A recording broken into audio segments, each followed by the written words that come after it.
Your boy making cold cuts, and I ain't talking about the sandwiches.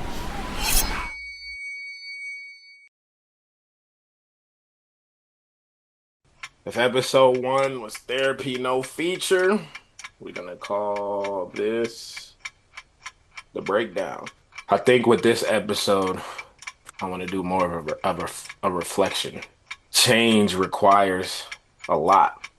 To create a lasting change, you have to create a lasting shift. And so it's in that vein that I talk about creating a shift, especially in regards to the dichotomy between that first video and this last video. It says we overestimate what we can do in a year, but we underestimate what we can do in five. And there's a beauty in peace that teaches you patience, the power of the pause. I think we owe it to ourselves to be more aware of those interests, where they align, where we think they don't. So many of us inherently have work ethic. We want to work hard. We want to make things work, but that makes waiting hard. Everybody's different. We don't have the same strengths. We don't all have the same weaknesses. And it's in pulling those things together that we get better outcomes across the board is important to me. And I'm grateful for having achieved a level of awareness that allows for me to be grateful in that way. I want to be able to look back and say, this is why.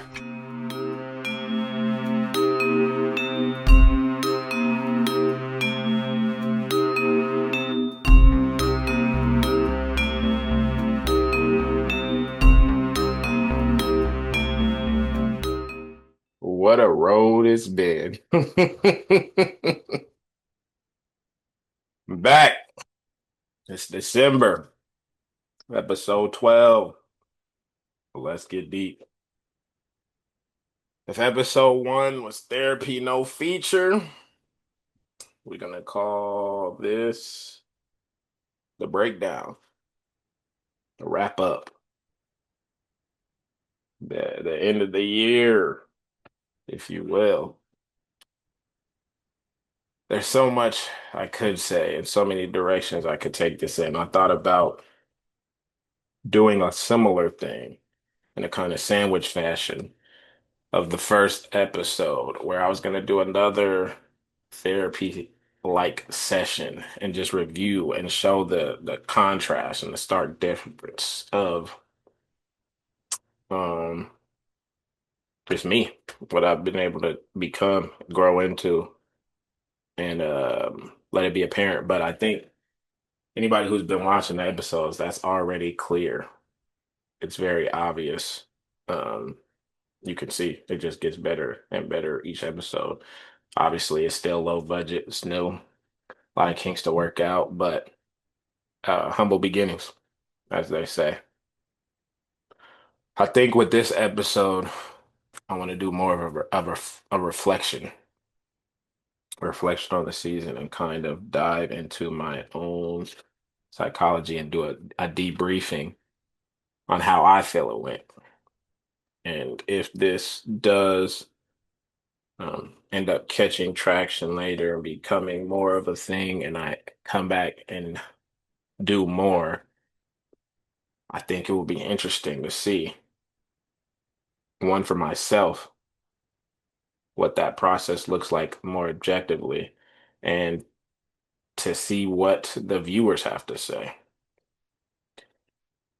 For me, one of the big reasons I wanted to start this podcast that I could consciously attach myself to and use as motivation to continue through the hardships was just understanding the importance of habitual activity. And what I mean by that is, again, like change requires a lot action to say the least, but a lot of internal work. To create a lasting change, you have to create a lasting shift. Often that starts in the mind, in your mindset, in your perspectives. And we think it starts in the mind, but it's much deeper than that in regards to you have to like your belief. Your beliefs have to change in a certain regard. And I don't mean your system of beliefs, I mean your internal mechanisms, your daily beliefs, the things your subconscious stirrings. And I'm like, but again, I don't want to get too deep too fast. And that's a danger since it's just me. There's no, there's nobody else to kind of rein me in and make me take that back seat.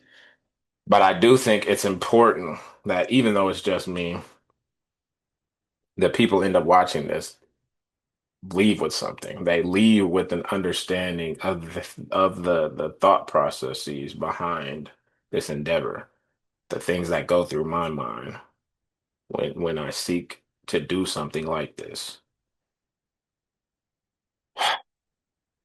And so it's in that vein that I talk about creating a shift, especially in regards to the dichotomy between that first video and this last video. So much has happened in the time between them and now, and yet it feels like one season in the show called My Life. I was very much the same person, but I was so different. I was a lot younger for one. And 5 years doesn't seem like a long time. Well, I guess it's more seven in reality. I'm like, but I think I was 25 when I recorded that video because my dad had just died. I'm 30 now, about to be 31 next month. And there's this quote that I love. One of my teachers in the past shared with me. It says, "We overestimate what we can do in a year, but we underestimate what we can do in five." And that's always stuck with me. And I think this is a brilliant example of that because I've changed so much, not fundamentally, but very close to that level.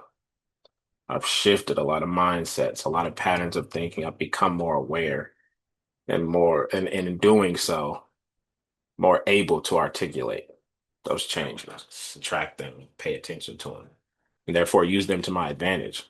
And so it's my hope that in delving deep into these ideas and lending my ability to articulate, that it can trigger or catalyze um, those like me who are not like me. If that makes any sense. Everybody is unique. Everybody's different. We don't have the same strengths. We don't all have the same weaknesses. And it's in pulling those things together that we get better outcomes across the board. And so for those who are not, articulate or well versed or studied, it doesn't mean they're not like me. They're not feeling these same things. They're not thinking about these same things. They're not having these same, um, struggles, worries, anxieties, fears, dreams, beliefs, wishes. The list goes on and on. And I hope that those people stumble onto this podcast because I feel like those are the people who will most resonate and glean the most from this consistently.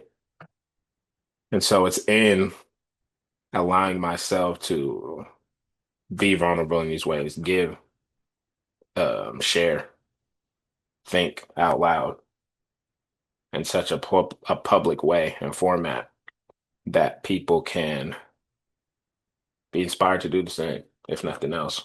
You know, I truly believe the answers are in all of us. And it's less about asking the right questions and more about trusting that the answers will rise as the questions present themselves. I think humans have a tendency to rush and trip over ourselves. And there's a beauty in peace that teaches you patience. I think when my dad died, it forced me to stop and think. And although I didn't need to reevaluate the cost of the grind, if you will, it was more I needed to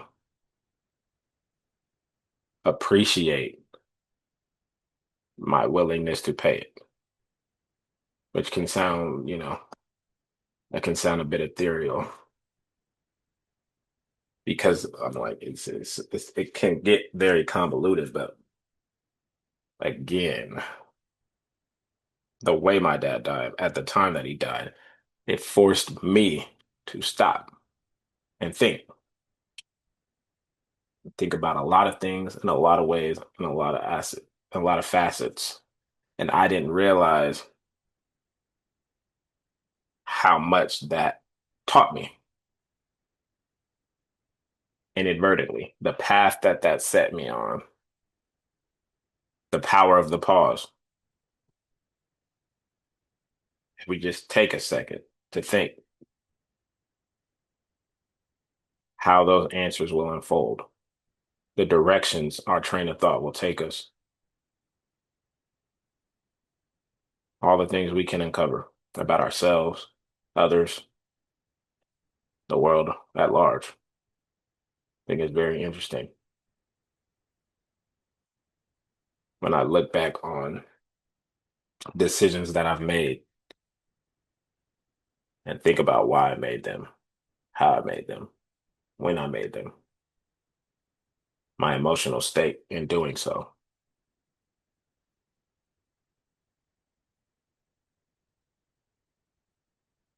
Life is such an interesting process, good and bad.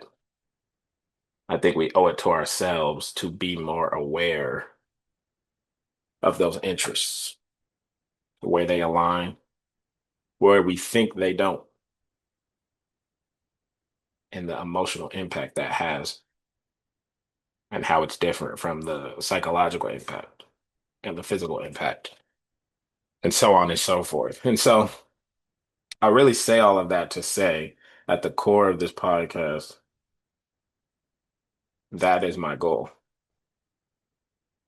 is to simply share in hopes that it triggers, even if it's not what I'm hoping for, I think still useful, still valuable. Perhaps this has been I'm like, if nothing else, it has been a valuable pursuit, even if I don't continue to do this moving forward. But I do think from this point on, it will depend on how this is received. Even though I hesitate to say that because I've never been a person who really cares, but that's another one of the lessons. I was like, it's not always about caring. Sometimes it's a feeling and learning to trust that feeling and see where it leads, see what you can uncover.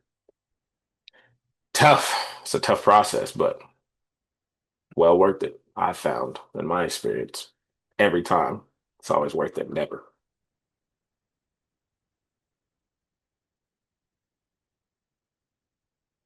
I think the other thing that I've learned from this is my appreciation for silence, not having to talk so much, so frequently, which is ironic when you think about it. As I sit here in this video and talk, fill the space solely myself, I find in doing this process, there's an underlying misconception, perhaps is the way I would describe it, that people with the gift of gab revel in using it. I think that's where the interesting intersection between my parents happens at me, to be both extroverted and introverted at the same time. I've always been very well spoken, very articulate, interesting thoughts to share, not afraid to share them. And yet, I really just like keeping to myself. Oh man, how it feeds me. Oftentimes, people's energy can be so overwhelming. It's it's not fun being so aware all the time, seeing things that people aren't able to see in themselves, like feeling a need to express it. Pablo said, just because you peep it, that don't mean you got to speak it. And I feel that. But it's levels to this shit. You talk about being called or purpose or all these things, the core human motivations gets fickle fast. And so I'm constantly thinking about what I want to lead me through this existence. It's constantly evolving and ever changing, and yet it is the most consistent thing I've come across in this, dare I say, universe, but my universe. That, but I think it's no coincidence that this is the last video in this series at this time in my life because I'm definitely on the edge of a transition, and I'm extremely interested to see how things unfold from this point on. I think the part of the beauty in doing this is it works as a sort of time capsule for myself. I look forward to being able to look back on this and reminisce and see how things have changed and know that it was in these times, all the investment, all the work, and all the things, all the seeds, all the planting, everything I did and held fast onto and believed in. I just can't wait to look back on it and know that not only was it worth it, but I'm like, there was something to it. I was on to something. And I think it will be, that's what in my heart of hearts, where if I can dare to dream, that is my dream, that I will have that moment from that position and place and be able to look back and have documented in a concrete, intangible way for future generations. I think it's so hard to convince people when you're in it. We're so conditioned into waiting to see. Like we don't believe until we see. And the irony of life is that you have to believe in order to see. But it's hard to believe that. It's tough. It's just not wired that way. And so I get it. I feel it. I do. But that is my dream. If I had to simplify it and break it down, I want to be able to look back and say, this is why. All that shit I used to do, all that shit I sacrificed, all that shit I suffered through, it was for this moment because I knew I would get here. And there was so much I had to learn then to get to that now that is yet to come into existence. But man, oh man, is there something to that belief. I'm gonna write this book. I'm gonna rewrite this book. The book is written, but it's not done. And so I am going to I'm gonna get back to that. I look forward to the when this season fully transitions to having the time to get back to that because I've learned so much in terms of what I want that to be and how I want it to look. I may be able to get closer to done in a way that I simply couldn't. I think that first stage requires an ability to wait. The hardest thing for me, for a lot of us probably, is the waiting. So many of us inherently have work ethic. We want to work hard. We want to make things work. But that makes waiting hard. Makes alignment hard because we're subjected to time. Sometimes you gotta wait for the stars to align, as they say. And in that waiting, you gotta train yourself how not to lose that belief, the belief that got you to the point where you needed to wait anyway, so that we can start changing and crafting the posture and energy in which we wait.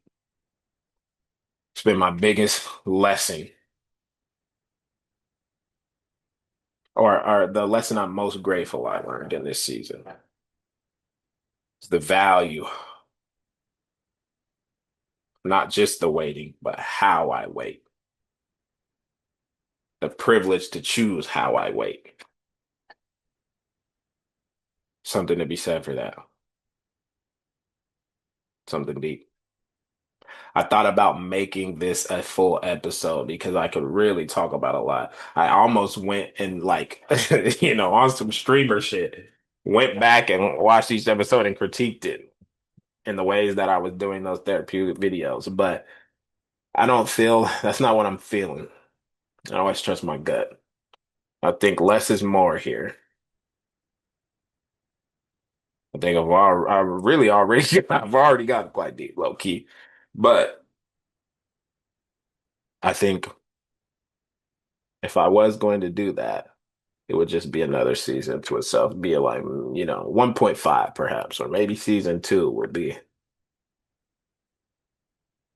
reflection of season one. And then, that would give me a break for the year. And season three, we see